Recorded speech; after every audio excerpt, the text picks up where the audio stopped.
So, Scott, can you hear me? I can. Cool. And I think you can now start your presentation. And to everyone on the call, welcome to our aerospace webinar today. And we are very honored to have Scott Sevcik, who is the business segment leader for aerospace, who is actually based in US, so it's evening time his time. And he is going to talk about everything around aerospace for us in this webinar. I see around 40 attendees on the call, so maybe we can give another 1 minute for people to join before Scott, you start. All right, that sounds good. Cool. So let's just say 30 seconds and we'll start.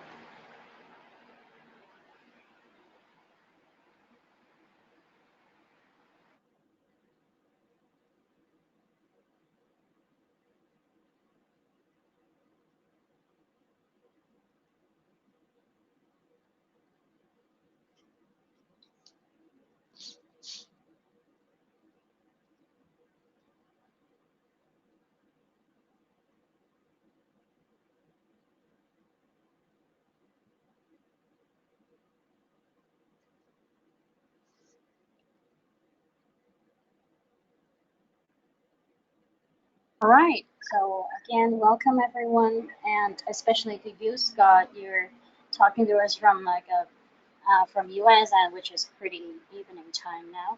So let's not wait anymore. And Scott, the floor is yours. All right, thank you, Alice. As Alice said, my name is Scott Sevcik. I lead the aerospace business for Stratasys within the US. And I appreciate the opportunity to discuss with you today the reality of where additive manufacturing is in aerospace. I'll spend some time here talking through the applications and the way the technology is being used. And hopefully that'll give you some sense of where it might fit in your business, as well as what's changed, what's advanced within the technology, really driven by very creative and passionate customers that continue to push the technology forward. We should have some time. We should have plenty of time for questions at the end. So there is a tool within the webinar format here that you should be able to enter questions, and we'll be happy to take them as we get to the end. So I'm going to start really by addressing one of the biggest questions in aerospace 3D printing, and that's metal or polymer.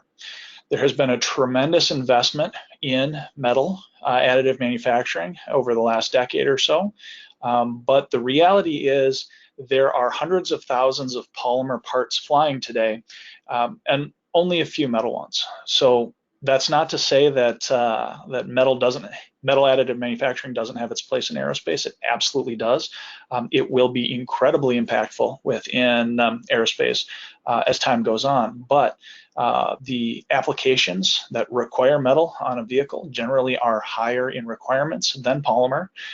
So as a result, we've had an opportunity to really pay the bills for metal additive manufacturing by advancing polymer additive manufacturing well into the tooling space, as I'll talk about towards the end here, and really into flight parts, which is where I'll start. And I'll start really on this slide. This is the fairing boat tail for the Atlas V rocket. And since about 2015, there have been 3D printed polymer parts flying on every Atlas V. There's a flight coming up here just in a few days where an Atlas V will launch a Boeing Starliner vehicle for its next unmanned test. And that flight will contain printed Ultim components like the ones you see here. To identify in the picture which parts, the gentleman is standing behind one of them, and all of the parts you see behind him that are that same color are the printed parts on the boat tail fairing. Another reason I like to share this photo is because the reality of production parts in aerospace is that most of the parts look pretty boring. We don't have the exciting multicolor anatomical parts that you see in healthcare, for example, which I absolutely love. I think they're incredible. And our PolyJet technology is being used in medical space as well as design spaces to really do things in prototyping that no one else can do. But when it comes to production parts in aerospace, a lot of them look pretty boring, and that's okay. We're in a largely hype-driven market, so the fact that the parts are functional rather than necessarily exciting in how they look is just fine by me. Here's another part that off the initial glance might be fairly boring looking. But for me, this one is pretty exciting. This is a component of ECS ducting, or environmental control system ducting, also on the Atlas V rocket, like the prior picture. What this replaced was 140 pieces of aluminum, stock shapes that were assembled together to create a ring of ducts around the second stage avionics bay to deliver cold air and keep electronics cool on the launch pad. When United Launch Alliance had the ability to work with Ultem in an FDM system, infused deposition modeling system, they started looking for applications where they could reduce weight and reduce complexity, and this proved to be an excellent one. They went from 140 pieces of aluminum, which were all procured, to 16 pieces of plastic, each produced in-house. So they took out assembly risk, they took out procurement risk, they took out a lot of complexity from their process that wasn't needed for something as simple as blowing cold air on avionics. It also resulted for them in 57% cost savings, so almost 60% cost savings and a whole lot less to worry about.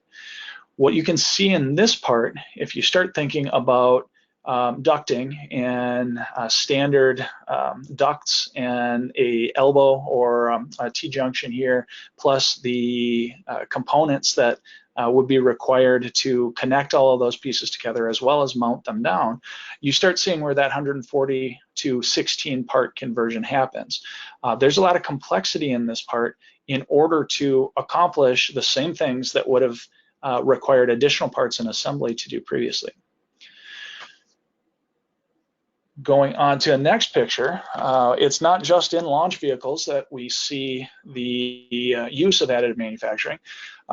Launch vehicles have a fairly short life, 8 minutes to 20 minutes, and they've basically done their job. And you know, certain ones will land back on the planet, and many others are disposed of it at that point. Very different for satellites. For satellites, the parts have to last for decades. The operational life of a satellite is extreme, and there is today no opportunity to maintain or fix a satellite that's broken in orbit. Or if it is, it's incredibly and prohibitively expensive. So the fact that additive manufacturing has been adopted for components on satellites speaks volumes to the level of trust these manufacturers are now able to put in the technology to have high confidence that the parts will be robust and that they will be durable over a long period of time. One satellite manufacturer, Maxar, shared last year some really exciting information for us. We first started working with a predecessor of the Maxar company back around 2014 when they started looking at qualifying different additive technologies for flight. By 2015, they had qualified Ultem as a FDM polymer for use on satellites. More recently, they've also qualified the Antero material, which is a PEC-based material. But what's really exciting here is the rate of growth. From the time they first qualified the technology in 2016, and a few parts started to go on vehicles, to 2019, which this graph goes through, you can see just how quickly the usage is ramping up. You can also see here that the predominant usage is in plastic components. What was really exciting that was shared in the webinar in which Maxar was talking about this was that they were now at the point where their next satellite in 2020, when this was briefed, had 1,000 polymer printed parts going on to that one satellite. So with 1,000 parts going on to each of these satellites, you can imagine how 2020, 2021, and so forth would look on that chart. So very exciting to see not only that speed of adoption, but expanding from the material that was available in 2014, 2015 when they began looking at this to new materials that really are designed for this space. And that's what you see here. Around 2016, late 2015, NASA Goddard Space Flight Center reached out to Stratasys and said, we have a application in which we want to use 3D printing to produce the part. We only need 2 parts. They're fairly complex in geometry because they are managing the routing of fiber optic cables. So what I'm talking about is the black piece that you see in the middle of the screen. They asked us how we take that Ultim material that you've seen in some of the previous slides and make it able to meet ESD, or electrostatic dissipation requirements. They were looking for a post-process technique.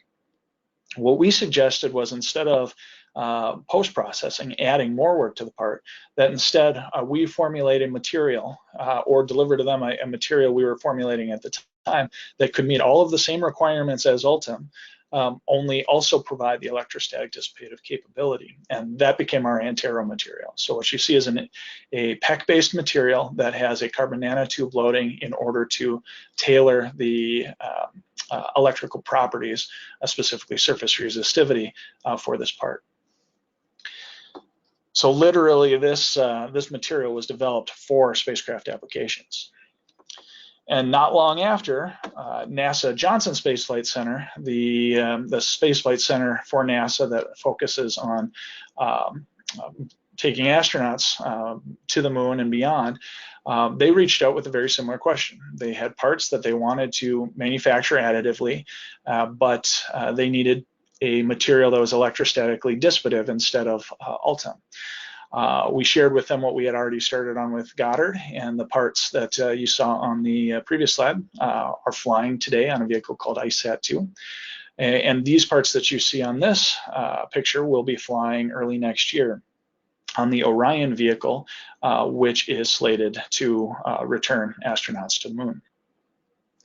From starting this qualification with NASA to produce the 6 hatch cover panels that you see on this screen, they expanded to now roughly 200 parts within the Orion vehicle that utilize this material.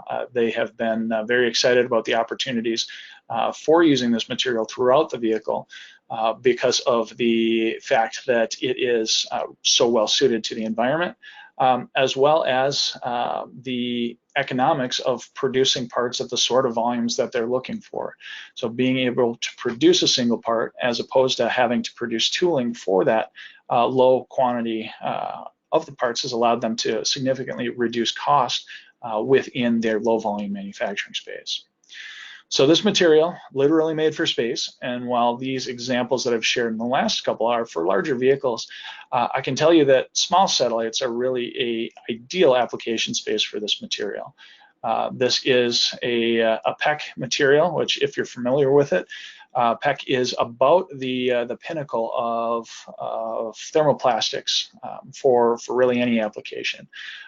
In addition to the low outgassing requirements needed for space, this is also a flame retardant material, and it has a very high degree of hydrocarbon resistance. So it is one of the few plastics that you can expose to oils, hydraulic fluids, and generally chemicals that don't take kindly to plastics. PEC is able to perform very well. An additional benefit we have with this material is that it is much higher performing in fatigue than most additively manufactured materials. Printed materials tend to be much more brittle than their injection molding counterparts, and while that is true for PEC as well, Antero is definitely the highest performing material in fatigue that we have produced or evaluated within additive manufacturing. So that's been in space. Coming back down into the atmosphere a little bit more, we can talk about what has gone into aircraft.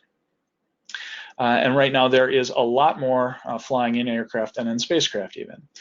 AM is now well established within commercial aviation with about 70,000 polymer flight parts produced each year. A number of those are spares, but many are serial production components going into mainline commercial aviation vehicles.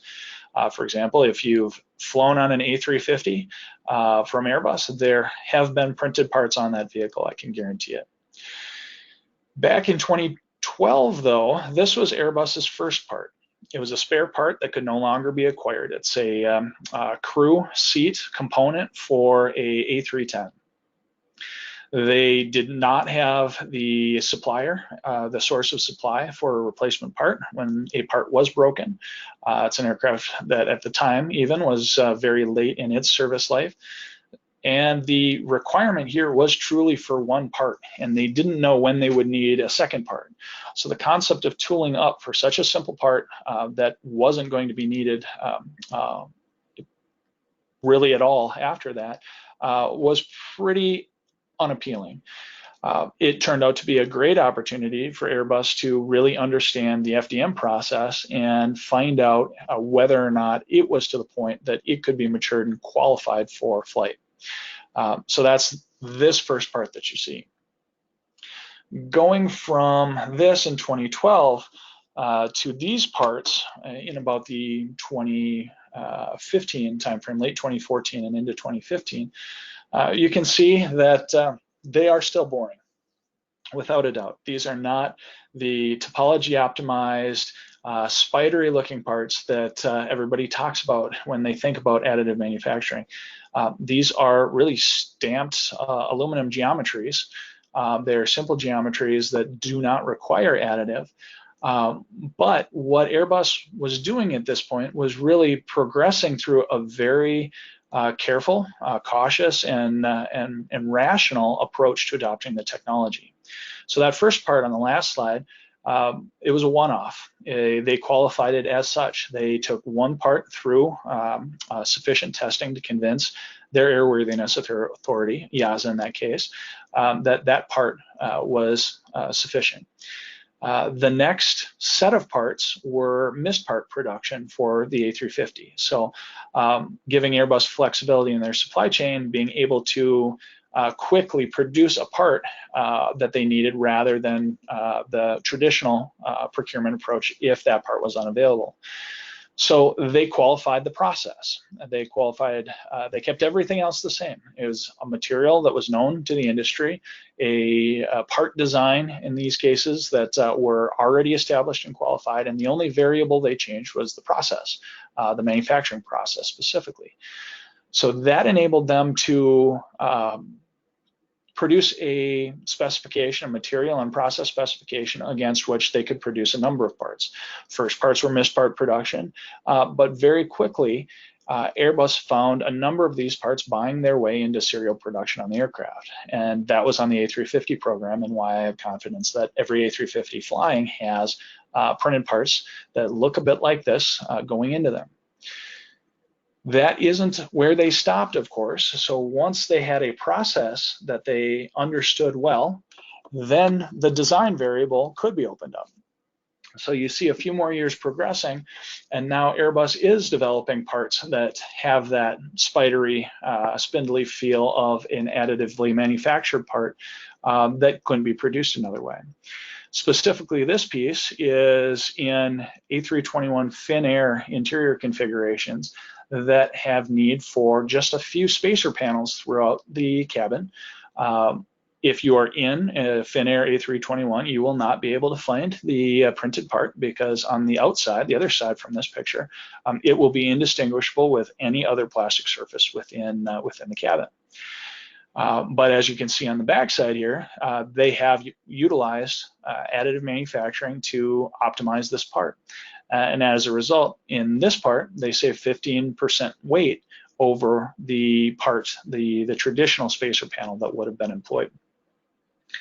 So these examples are on the original equipment manufacturer side, we also are seeing more and more examples in the aftermarket or MRO. This part, for example, is with the United States Air Force on a C-5 Galaxy transport aircraft. So these are very large transport aircraft. There's only about 100 of them flying, and they haven't been produced in about 25 years. So these aircraft aren't new, and the supply chain that built these aircraft no longer exists. So the Air Force is faced with the challenge of, we need to fly these aircraft for many, many years. We have diminishing sources of supply, and when we need a part, we don't need that many parts. Additive manufacturing has really proven ideal for this.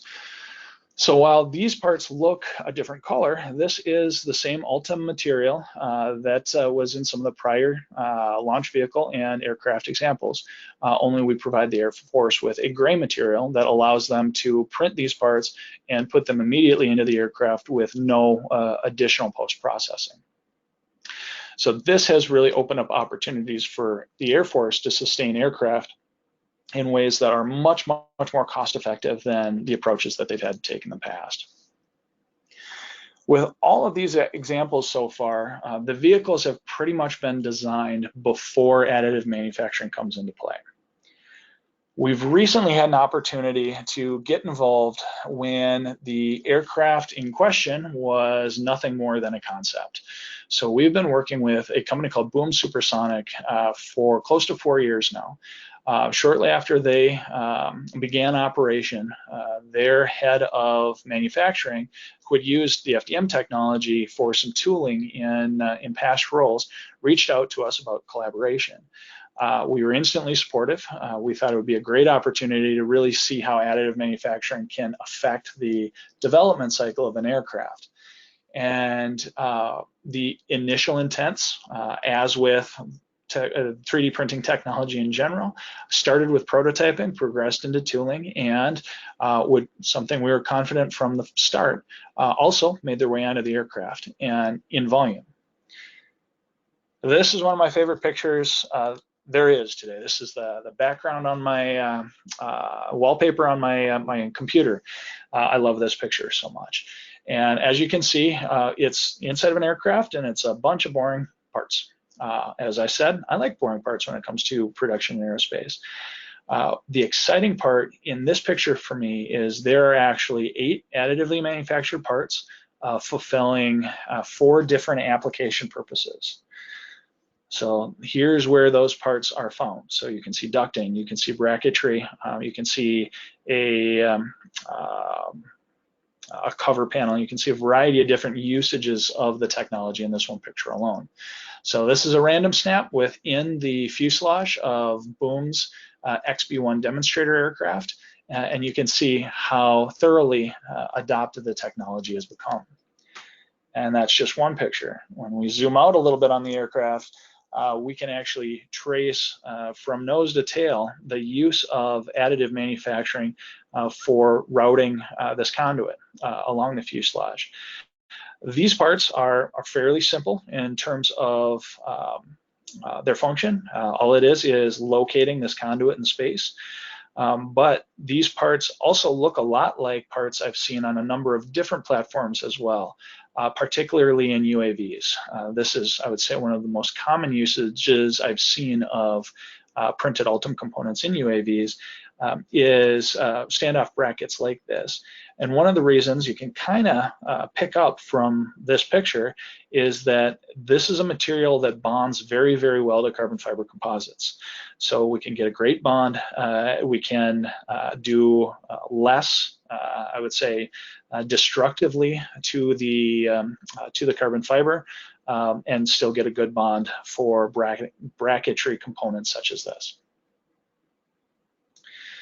More boring parts throughout the aircraft. The excitement is the quantity, not what they look like, I would say. So you can see great usages here, again, from a standpoint of essentially a grommet or some protection for that cable passing through a bulkhead, as well as on the right side of the screen, another locating bracket within the vehicle.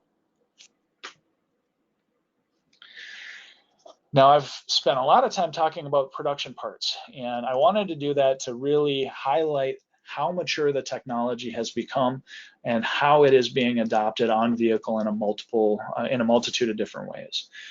The reality today, if you go through aerospace facilities throughout the US and look at how they're using 3D printing, fixturing and jigs are far and away the biggest use of the technology. So here, what you're seeing spread out on the floor in front of the aircraft are about 400 different drill fixtures that were produced for locating holes on the aircraft. I am unaware of a fastener hole on the vehicle that was not produced utilizing a drill fixture that was printed for locating that hole. The usage of, in fact, of this application within the XB1, when we look at it digitally, we can put all of those blocks that you saw laying on the floor of the hangar mapped onto the vehicle, and you can see just how extensively used those blocks were. You can really see almost the entire shape. Certainly the wing and engine components were where this was heavily used, as well as a number of locating fixtures within the cockpit and the landing gear bay is what you're seeing towards the front. Beyond just the drill blocks, a number of other creative uses of the technology were in play. Many of the drill blocks used ASA or ABS materials, which are common engineering materials within additive manufacturing. This application used a newer material that runs on the Stratasys F370 platform called Duran, which is a low friction material, which makes it ideal in this case for a router template where the operator was going to be placing that router right up against the additively produced surface. This picture you can see specifically is noted with practice with me. So this was a fixture being used for training of the operator. The picture on the right, you're seeing the actual template in use on the vehicle. Another picture here is something that's quite simple, but also common within aerospace, is to be printing features or printing components that really just make operations easier. So in this case, this is an attachment for their rivet shaver that allows them to mitigate foreign object debris by vacuuming away any components or any debris being generated as these fasteners are shaved. Looks very simple, and really it is. And this next one is as well. So using the ASA material, the team at Boom created these very simple bead trowels for the different quantities of bonding materials, of epoxies that were being used in bonding surfaces within the vehicle.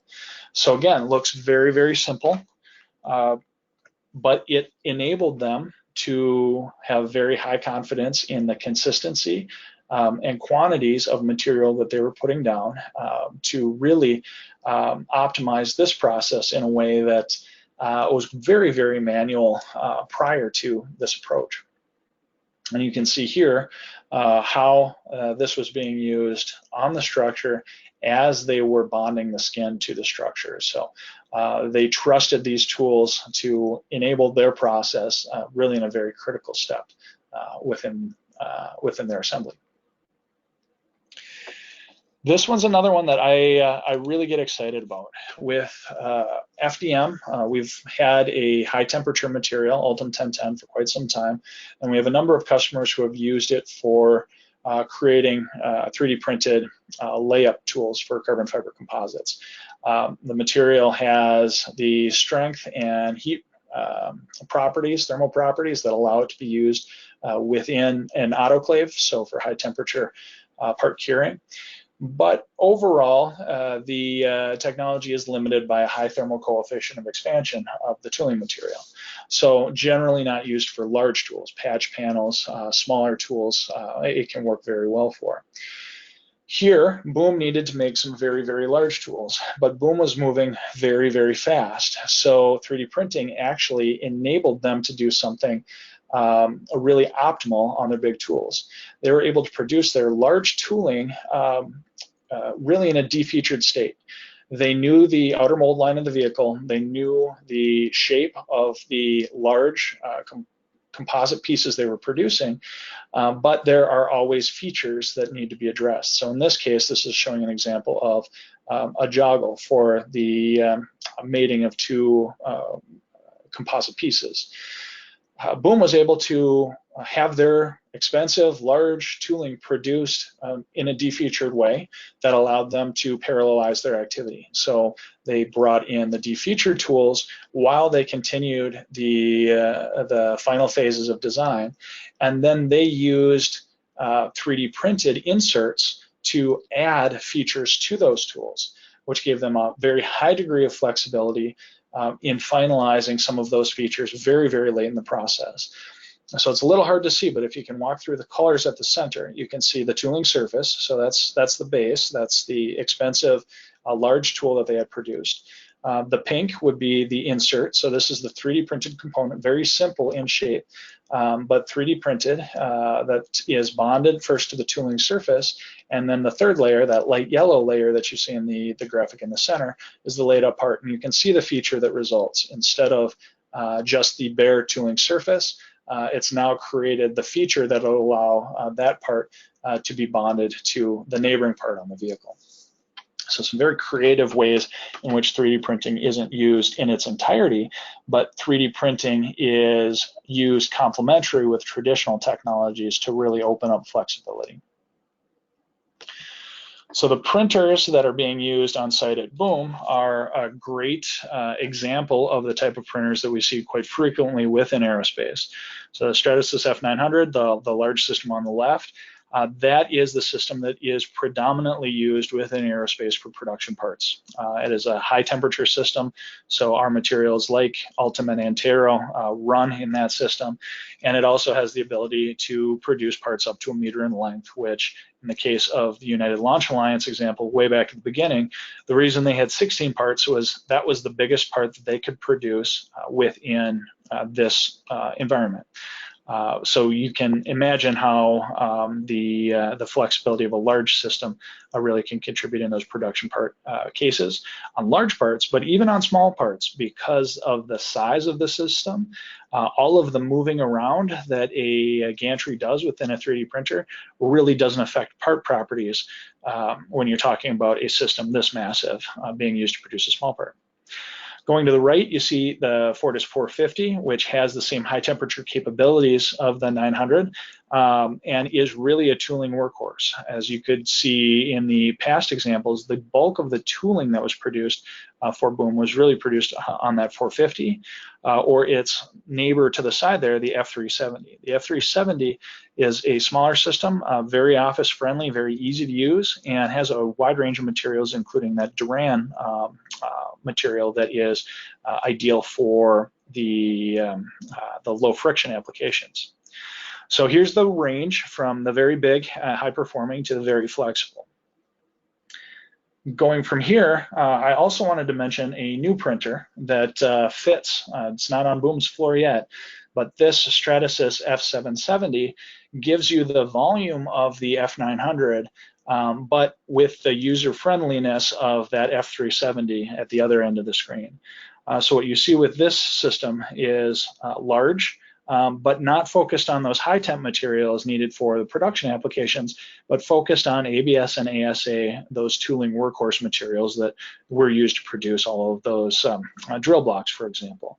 So the exciting part about having a system like this now is when Boom is running an F900, they can keep it focused on their production parts, the parts that are going on the aircraft. They don't have to pause production printing and use it to create large tools.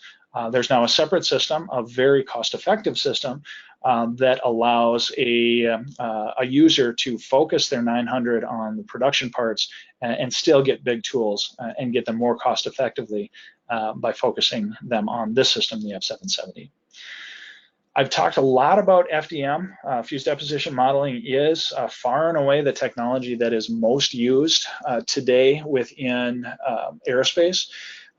Second to it would be laser sintering with nylon materials, highly used for small nylon components, but to get the size of many parts as well as to get highly repeatable PEC parts or the PEI parts, the Ultim parts. Really that Stratasys 900 and the FDM technology is what is really having impact there. Today, going beyond just the FDM technology, Stratasys has more and more to offer within the aerospace segment. So we've had the polyjet technology, which I mentioned earlier in terms of the degree of color and realism. That is a core rapid prototyping technology that is really unmatched in terms of the realism and beauty of the parts that can be produced. We've added a powder bed system, new technology that is coming to market now called selective absorption fusion. This is a nylon-based process like SLS, but without the laser, similar to some multi-jet fusion processes you might also be familiar with, but with some very compelling economic advantages within the material that's available on that system. And then on the right side of the screen are the other two technologies that we have seen a strong need for within aerospace. So stereolithography, like FDM, it is one of the original 3D printing technologies and has seen a high degree of use in prototyping from the very start. Where we see it most heavily used today in aerospace are really two applications. One is wind tunnel models because of the very high quality of surface that can be produced. And the other is investment casting patterns. This is actually the application that led me from my past career in aerospace to Stratasys. And that was the ability to take weeks, if not months, out of a casting schedule by being able to print the investment casting pattern that's then used sacrificially in the process. So that is an area where we do a significant business within aerospace today with the stereolithography technology. And finally, in the bottom right is Origin. Origin is a DLP-based printer that is a company that Stratasys acquired at the end of last year, and it is one of the only other technologies that has a 3D printing material developed for aerospace, so for flame retardant specifically. And that's a material called Loctite 3955 developed by Henkel. So FDM, as I noted, is really good at big. We can go bigger and bigger and bigger and maintain great part properties. What FDM is really bad at is going small. There is a significant limitation driven by the fact that we are extruding a bead of material. With this DLP-based technology that we have with Origin now, we have the ideal complement for FDM in the ability to go very small and highly detailed and really support our customers with applications that they haven't been able to accomplish with FDM. So one of the first examples that's been out has been working with TE Connectivity's aerospace division around connectors, a very challenging application that has a tremendous level of variability to it, really an ideal fit for additive manufacturing if there's a technology that can meet the requirements at a small scale, and that's what DLP is doing for us. So without a doubt, FDM continues to be a workhorse, and there continues to be development such as that Antero material that will continue to grow its use in aerospace. Plus, it's a technology that now has a lot of data and a lot of qualification experience behind it, and that's something to build on within aerospace. We have some early application wins here with the Origin technology, but it'll have years of proving itself the same way FDM has to provide us a nice, robust variety of technologies to employ in aerospace applications. That is what I wanted to share with you today in terms of the types of technologies and types of applications really that are being adopted within aerospace. Again, production parts has been a major focus both at the original equipment and aftermarket levels within the supply chain. And we are seeing great adoption within the field of space, within the burgeoning urban air mobility or air taxi segment. There's a lot of new platforms, new vehicles being designed. Great place for incorporating additive manufacturing. And really across the board within commercial aviation. We continue to make further and further progress there and in defense. So really in all corners of the industry, we're seeing success, we're seeing progress, really driven by the fact that these technologies have had time to mature. I would be more than happy to take any questions that you have. Thanks, Scott. Can you hear me? I can. Cool. Thanks. It was a very interesting presentation, and we do have received a couple of questions on the chat or on the question tab. And audience or readers online, feel free to type any questions on the chat or on the question tab. Scott, a question around the drill blocks. The question is like this: how would drill blocks have been created before additive manufacturing, and how significant have the cost saving been?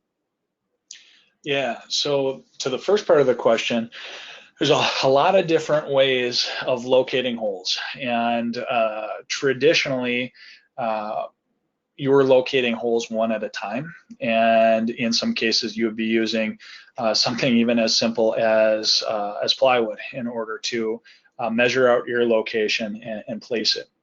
So the advantage Boom saw in printing those drill blocks was they were able to locate a large number of holes at the same time, because now instead of locating each hole individually, they're locating the fixture. And once they locate the fixture and have it properly oriented, they have a large number of holes that have now been placed.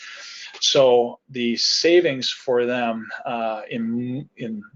the biggest savings for them was really in speed, ability to locate holes much faster and progress through their build. I don't have a hard quantification for you, since with Boom specifically, they hadn't built an aircraft before, so they don't know how long it would have taken them otherwise. They had the tool in their toolbox from the start. When we've worked with other customers who have transitioned processes, one of the best I can think of is Lockheed Martin. They adopted FDM very heavily for tooling, so there are thousands of tools on the F-35 Lightning II, the Joint Strike Fighter production line, and they have, in certain circumstances, identified return on investment approaching 1,000%, so multiple hundreds of percent in return on investment through the adoption of additive tooling.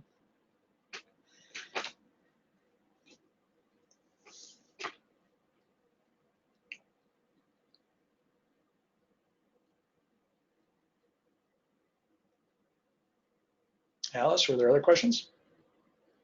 Yep, sorry, I mute myself. Yeah, so thank you, Matthew, for the first question.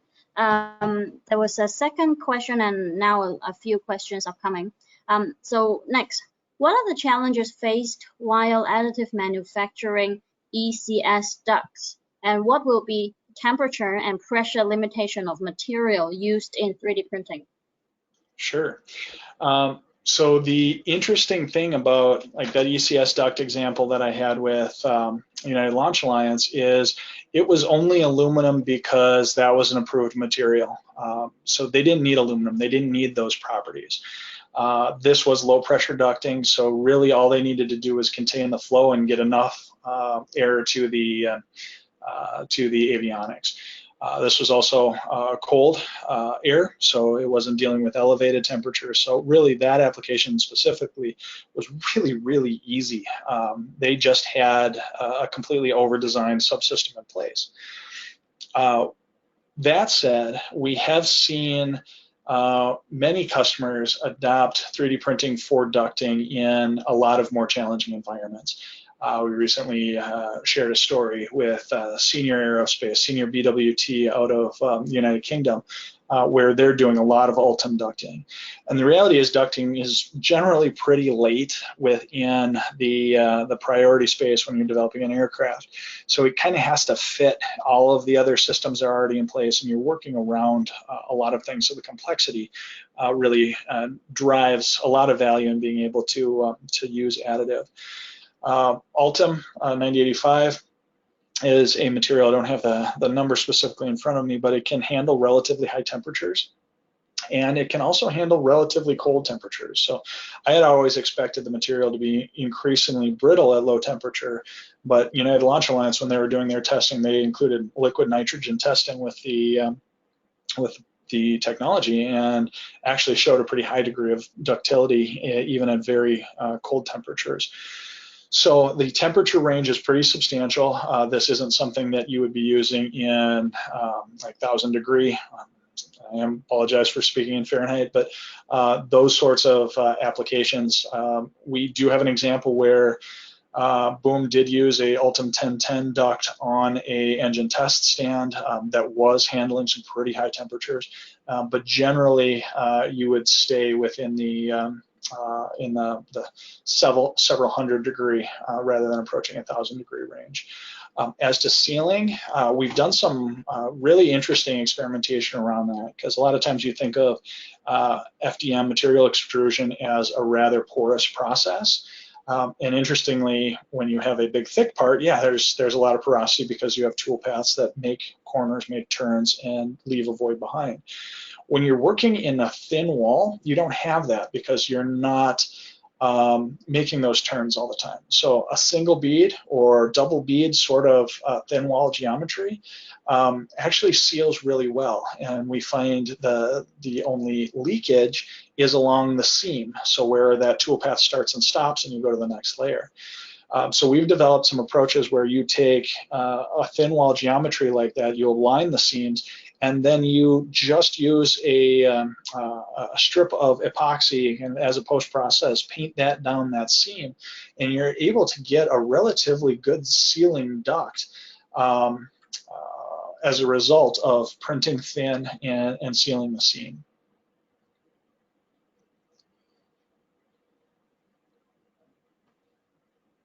Scott? Yes. Yeah, cool. Okay, thanks. So the next question, I think this one is a pretty common question. Which CAD programs are commonly used to design pieces in this industry, to operate the printers and manufacture products?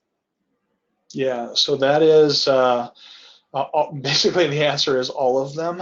We have different customers that use different CAD programs, and when we get into some customers, particularly in the defense industry, we will have that same customer using different CAD programs based on what government program they're supporting. Aerospace, CATIA is frequent, so we do see a lot of CATIA part files. But really, we're seeing, as SolidWorks becomes more and more capable and more accepted in a lot of places, we're seeing quite a bit of work done within SolidWorks. But Creo and NX are also, I would say, pretty common CAD tools within aerospace. Gotcha. Thanks. So there was a comment. This is not necessarily a question. Thank you very much for a stunningly clear and informative presentation. Wonder if you can repeat it, the webinar in the near future, as our audience here wants to get a couple more team members to listen. So I think I can answer this. The recording of this webinar will be available in 24 hours after our live webinar, and you'll be notified via email. And of course, if you want to stay tuned to a next webinar by Scott, feel free to subscribe to our webinar series, and you will get the latest information. Okay, I believe this is a last question for you, Scott. Hang on, let me open it for you. Okay, for space launch vehicle, have you had any examples of the product sitting on a running vibration shaker machine? We do actually. If you go to YouTube and search for Stratasys United Launch Alliance, you'll find 3 videos that we produced back. I think it was probably 2015. It's been a number of years now. But one of those videos, the first that we did, actually shows that duct. Actually, it's not that specific duct, but one of the other ducts from that 16 duct assembly mounted on a shaker table going through vibration testing. So yes, customers of ours would not be putting parts on launch vehicles without verifying their performance in those dynamic requirements. And I would say that that has also driven some of the interest in the Antero material, since we see roughly 3 times the fatigue strength with Antero over even Ultem. And there was a paper published, a PhD student at Denver University right about a year ago, where he had done a research specifically on looking at Ultem and Antero printed components and their comparative performance, particularly within fatigue. So there is some data out there that you'd be able to find as well. Thanks. So to last question, what qualification method are available to verify FDM parts conformity? So that is a very, very complex question for us to end on. Right now, qualifying an additive part in general, and this is a pretty broad statement, is no different than qualifying any other part produced with any other technology. The ultimate requirements are the same. The means of compliance is different though, because with a lot of traditional technologies, there is data available. You can go to a handbook, you can go to a lot of different established sources, except for, I would say, composites and additive manufacturing, because of the fact that you are really creating material properties in your manufacturing process. So to address that in composites, things like the CMH17 process that's been adopted for various standards have been in use for a number of years. That same process is now being leveraged for additive manufacturing. So we have a lot of customers, the OEMs in particular, who have invested in their own qualification processes so that they have a material and a process spec that sets their boundaries, and then they audit and inspect against that. We have some standards now coming to industry, such as a qualification through the National Center for Advanced Materials Performance, which is part of Wichita State University in the U.S. The SAE, Society of Automotive Engineers, has a AS spec developed for FDM. So there are a few specs and standards starting to be available. And then when it comes down to inspecting parts that are produced against those specs, there isn't much there. So what we're seeing predominantly are witness coupons being printed with parts that are tested. Those don't really represent the properties of the part, but they represent whether or not the build is consistent with expected process parameters, and geometric inspection. So actually looking at the part, looking for surface defects, and measuring key dimensions are really the inspection techniques that are being used. There has been some use of CT for inspecting parts, but generally the polymer parts are not valuable enough for an investment in a high-end inspection process for conformance on the part. Thanks. And last question, I believe. Can you please describe the process to get 3D printed parts approved by the FAA for use in aircraft? Right, and that really is very tightly coupled to the last one. So the same process that you go through with any other part is what you do with the FAA. So you go with your inspection plan or your qualification plan to get your design engineering approval, and depending on the specific office you go to within the FAA, they are more or less familiar with the technology. They may have more or less substantiation requirements that they look to. But basically, it's the same process of going in for your engineering approval, and then once you have the engineering approval, demonstrating your manufacturing process consistency, and that comes down to generally the development and qualification of a material specification and process specification.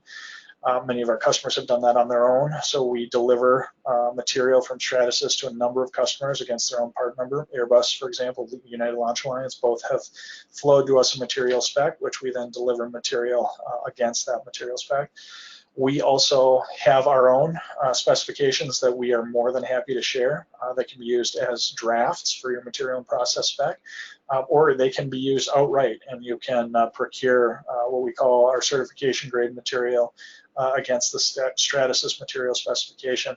That ensures that you have the traceability you would expect and would require to demonstrate conformance on parts you're producing down the line. So yeah, the simple answer is that it is no different. The more complex answer is that it is at times pretty difficult working, especially with a airworthiness authority that hasn't had much experience. It's becoming less and less because of the number of parts flying, both under FAA authority as well as under EASA authority. Thanks. And I think we have that's all the questions, and I still see a lot of questions coming in, but I guess it's getting late in your time, Scott, so we'll let you go. Well, for the rest of the question, we'll get our dedicated territory representatives to come back to you. Let's say, for example, people asking whether we have machines or we have any representative in Australia or India. We do have representatives in both of these countries, and we have install base or we have university customers in both countries. So we have all your information, and we'll get our dedicated representatives to come back to you. And thank you again, Scott. What's the time in your time zone right now? I'm in New York right now, and it is just about to hit midnight. Okay, thanks. So getting late, but thank you again for sharing with us your big, a lot of knowledge from you, and we look forward to talking with you again next time. Happy to support. Thanks. Have a great week. Have a great evening, and have a good day for all of our audience. Thank you. Bye-bye.